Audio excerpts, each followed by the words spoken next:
Bon dia, youtubers! En un anterior vídeo vaig fer una explicació de la cadena de valor afegit. Ho trobareu en castellà, cadena de valor añadido. Si el voleu fer una ullada, deixaré un link per aquí, per tal de que el pugueu clicar. Parla del valor afegit fins al minut 6 i després ja comença a parlar sobre l'impost del valor afegit. Però aquest exercici d'aquí no tracta tant d'aquest tema. La idea més aviat és explicar dues coses concretes d'aquesta taula, que una matèria primera doncs, passa per diverses empreses i per cada empresa per la que passa doncs, se li afegeix un valor. Però el que vull centrar-me és amb els marges comercials, amb els càlculs dels marges comercials i com es fa. És senzillet i ara ho podrem averiguar. Mireu, del que es tracta és de que doncs, si hi ha una extractora de sorra, per després, al final de tot, que el consumidor pugui tenir vidre, l'extractora de sorra, doncs si no se'n va, jo que sé, a un lloc on treu la sorra de gratis, doncs les pot vendre a 350 i tindrà un benefici que serà 350, que és ingressos, menys les despeses que són 0, per tant seran de 350. Aleshores, ven per 350 i a la fàbrica de silici doncs les comprarà per 350, no? I la fàbrica de silici doncs, transformarà doncs, en la matèria primera, que per després vendrà a la fàbrica de vidre, i ho ven per 465 i per tant obté un benefici de 115, que anotem aquí. Com que ha venut per 465 a la fàbrica de vidre, lògicament la fàbrica de vidre ha comprat per 465 i ven per 675 i tindrà un benefici doncs, d'ingressos menys les despeses, que serà de 210 euros. La fàbrica de vidre ven el vidrier per 675 i el vidrier compra lògicament per el mateix preu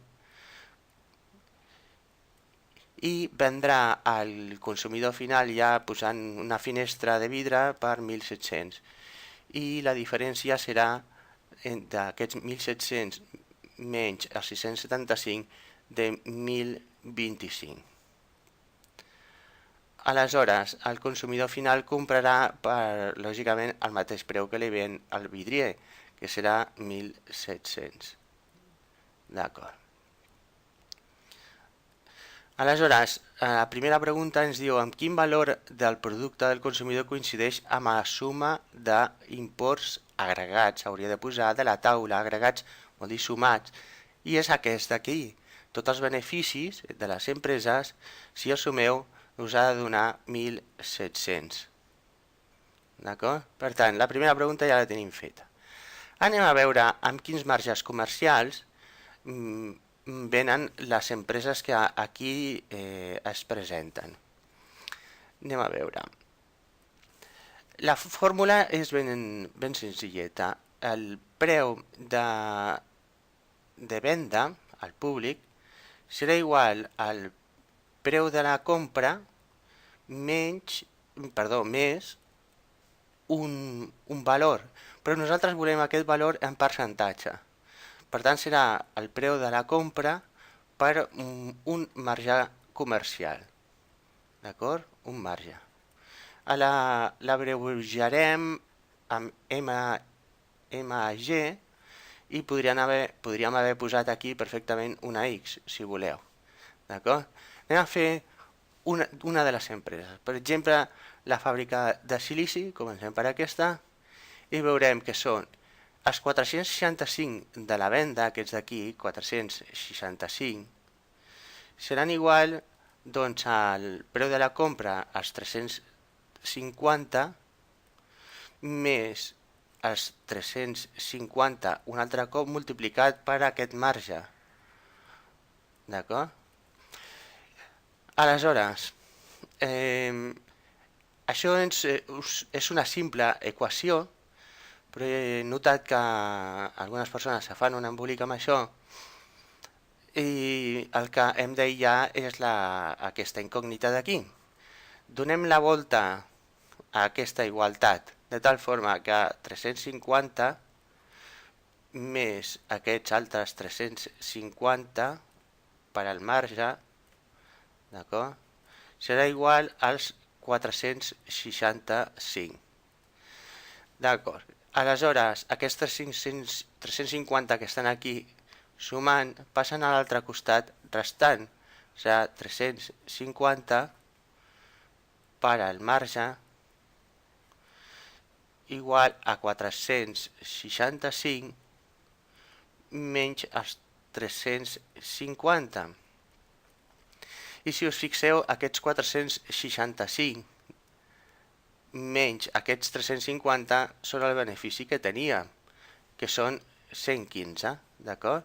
Per tant, tenim que són 350 per al marge, que és igual als beneficis, que són 115,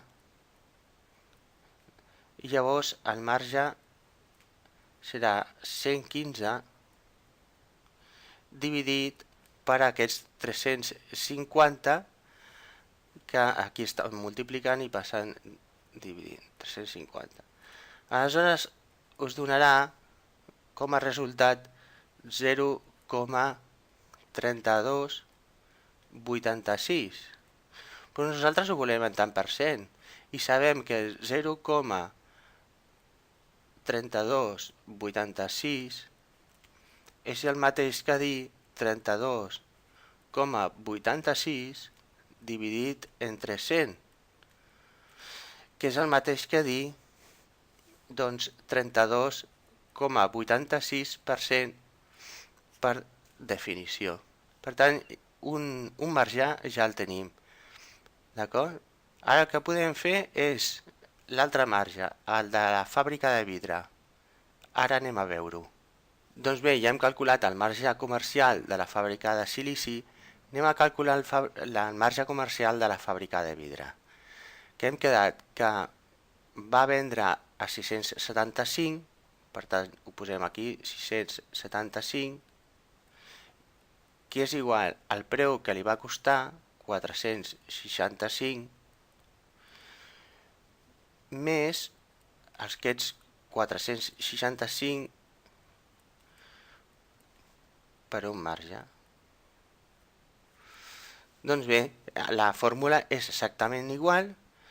Ara hem d'aïllar el marge i el que farem serà doncs, posar-lo a l'altre, donar-li la volta, 465 de nou més 465 multiplicat per el marge,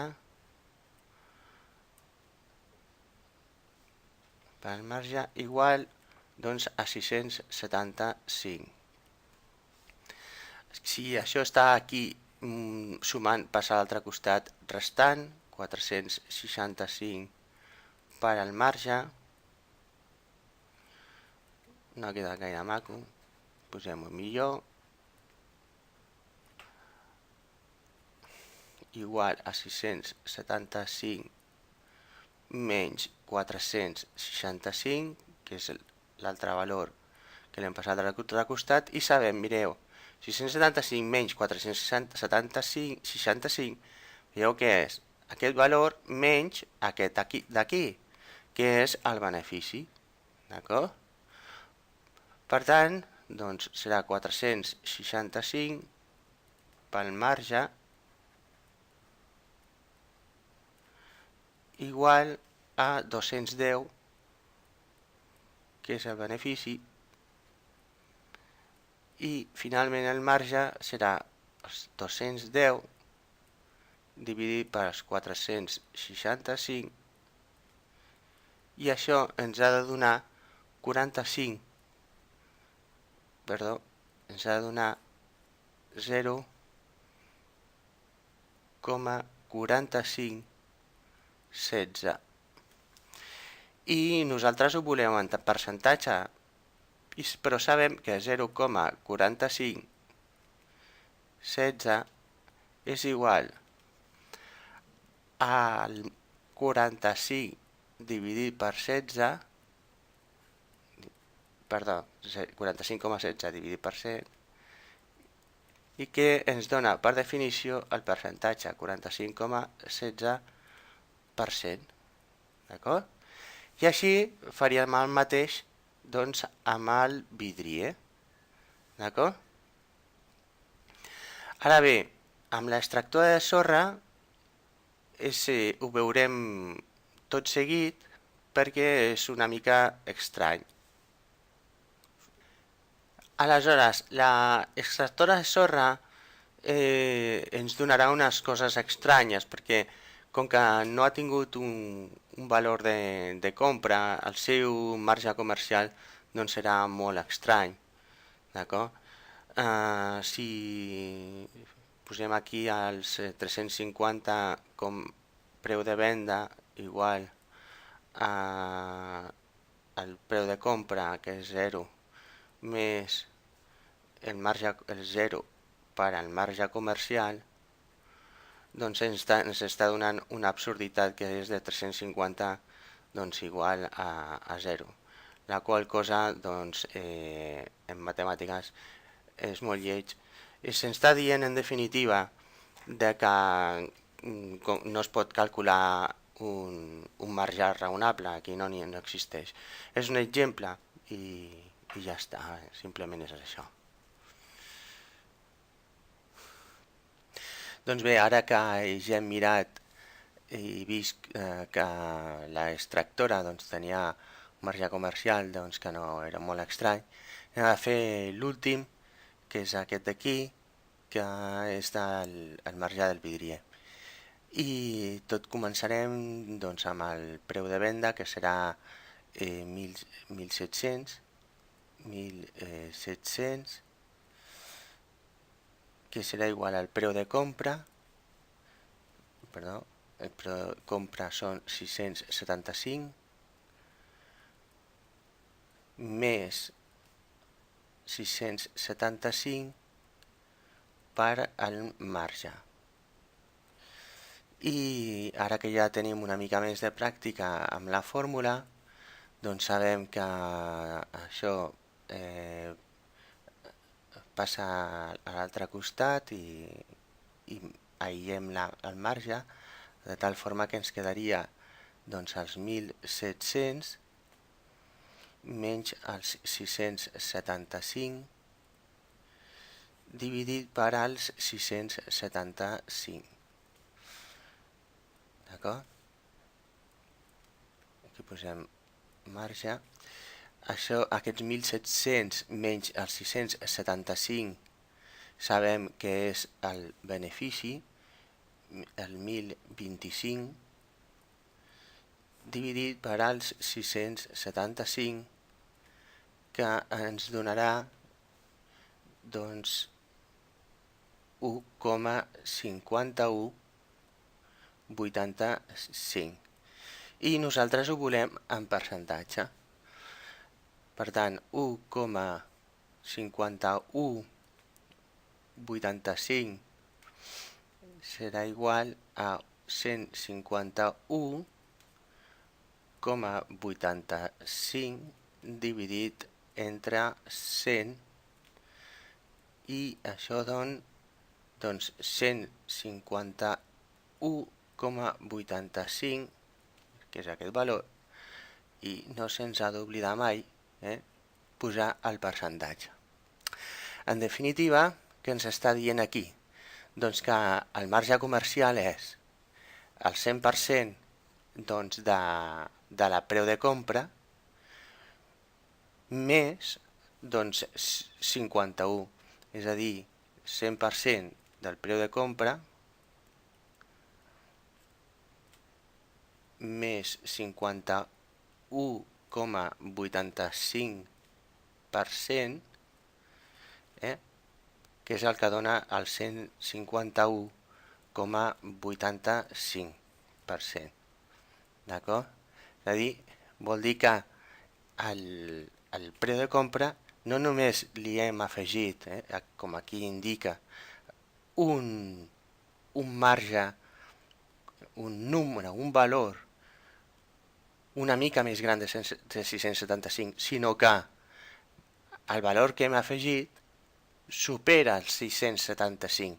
Per això ens dona més del 100%, que són que representarien els 675. Sempre pot haver, doncs, evidentment, uns marges comercials que superin en molt doncs, el 100%. Si a la roba, per exemple, de disseny, doncs, es juga amb marges que poden ser perfectament del 300 o el 400%. D'acord? Doncs bé, ara faré una última explicació i ja acabaré el vídeo. Vistos els marges, ja sabem que partim de la fórmula sempre que el preu de venda és igual al preu de compra més el preu de compra per al marge comercial. Aleshores, si fem estem buscant el marge, ara ja amb una mica més de pràctica amb les equacions, doncs podem saber que és el preu de venda menys el preu de compra dividit pel preu de compra. I en definitiva, això sabem que si és preu de venda menys preu de compra és el benefici dividit doncs, pel preu de compra.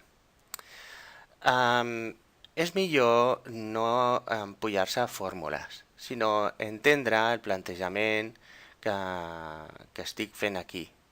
Perquè d'aquesta manera, doncs, amb les fórmules t'hi pots oblidar d'elles i si ho entens, el plantejament, si l'entens llavors te resulta tot molt més senzill per després arribar a una fórmula que te sigui entenedora. Bé, espero que t'hagi agradat aquest vídeo. Si ha sigut així, dona-li a like i fins a la propera. Moltes gràcies per haver-me escoltat.